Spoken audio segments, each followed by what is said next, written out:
અહેમદાબાદ મિત્ર ન્યૂઝમાં આપનું સ્વાગત છે। ગોધરામાં આગામી નવરાત્રિના તહેવારને ધ્યાનમાં રાખીને પોલીસે સોશિયલ મીડિયા પર કોઈ વિવાદાસ્પદ પોસ્ટ ન કરવા માટે એક ઇન્ફ્લુએન્સરને પોલીસ સ્ટેશને બોલાવ્યો હતો, જેના કારણે ગેરસમજ થતાં ગોધરા શહેર બી ડિવિઝન પોલીસ મથક બહાર એક જ સમુદાયના લોકોનું મોટું ટોળું એકત્ર થયું। આ ટોળાએ હોબાળો મચાવ્યો અને પરિસ્થિતિ તંગ બનતા પોલીસે ટોળાને વિખેરવા માટે લાઠીચાર્જ કરવો પડ્યો। આ દરમિયાન રેન્જ આઈજી, જિલ્લા પોલીસ વડા સહિતનો પોલીસ કાફલો દોડી ગયો હતો અને સ્થિતિને કાબૂમાં લઈ પોલીસ દ્વારા ફૂટ પેટ્રોલિંગ કરાયું હતું।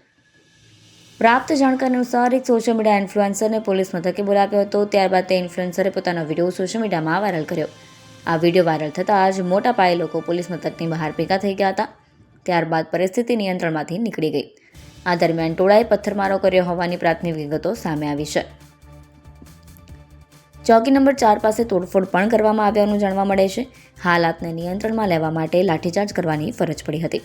મુસ્લિમ સમાજ અગ્રણી ફિરદોસ કોઠીએ જણાવ્યું હતું કે આજરોજ અમે બી ડિવિઝનમાં અમારા ઉલમાએ કિરામ અને અન્ય અમારા સમાજના બીજા આગેવાનોની હાજરીમાં ગોધરામાં જે એક સોશિયલ મીડિયાની ગેરસમજથી જે કંઈ નાના મોટા છમકલાની ઘટના બની છે તેને સમગ્ર મુસ્લિમ સમાજ તરફથી વખોડીએ છીએ। ગોધરા મુસ્લિમ સમાજને ઉલમાએ કિરામને અમારા વતી એક અપીલ કરું છું કે હાલ શાંતિનો માહોલ છે, કોઈ ખોટી અફવામાં ઉશ્કેર આપવું નહીં અને બધું રાબેતા મુજબ ચાલુ છે, એટલે હું શાંતિ જાળવવાની પૂરી મુસ્લિમ સમાજ તરફથી અપીલ કરું છું। બી ડિવિઝનમાં એક વ્યક્તિ છે જે વારંવાર સોશિયલ મીડિયામાં અમુક પ્રકારની પોસ્ટ વાયરલ કરતા હોય છે। તો આ નવરાત્રિના તહેવાર દરમિયાન કોઈ કાયદો અને વ્યવસ્થાની પરિસ્થિતિને અનુરૂપ કોઈ એવો વિડીયો એમના દ્વારા વાયરલ કરવામાં ન આવે એ બાબત એને સમજાવવા માટે અહીંયા બોલાવવામાં આવેલી હતી। એમાં એક ગેરસમજણ એવી થઈ કે ભાઈ પોલીસે એને એક ધાર્મિક પોસ્ટર લગાવ્યું છે એટલા માટે એને ધમકી મારી છે, પણ હાલમાં એવું કંઈ હતું નહીં।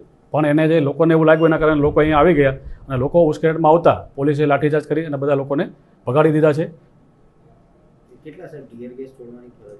ના, હાલમાં તો અમારે કોઈ એવી જાણ નથી થયેલી, ટીયર ગેસ છોડવાની કોઈ ફરજ નથી પડેલી, પણ એ લોકોને સમજાવટથી અમે બધા આગેવાનો સાથે ફૂટ પેટ્રોલિંગ કરી અને બધાને એવો મેસેજ આપવા માટે કોશિશ કરી છે કે ભાઈ એવો કાયદો અને વ્યવસ્થાને લગતી એવી કોઈ બાબત નથી, પણ જે આ ટોળું આવેલું હતું એને વિખેરવા માટે અમે લાઠીચાર્જ કરેલો હતો। કેટલા પોલીસ કર્મીઓને ઈજા થઈ છે? એવું કોઈ સામાન્ય ઈજા કદાચ કોઈને ભાગદોડમાં એકબીજાની સાથે ટકરાવવાથી થઈ હોય, બાકી એવી કોઈ ગંભીર ઈજા કે સામાન્ય ઈજા પણ અમારા પોલીસવાળાને થયેલી નથી। હાલ પરિસ્થિતિ શાંત છે। અમે એમના ધાર્મિક આગેવાનોને બોલાવેલા છે, એની સાથે અમારી બધાને શાંત રહેવા માટેની અપીલ એમને કરેલી છે। પથ્થરમારોમાં તો એ લોકો જે પાછળથી જે મારી ગાડી ગઈ હતી વજ્ર ગાડી, એમાં પથ્થરમારો થયેલો, તાત્કાલિક પોલીસે ત્યાં પહોંચી અને પરિસ્થિતિને કાબૂમાં લઈ લીધેલી।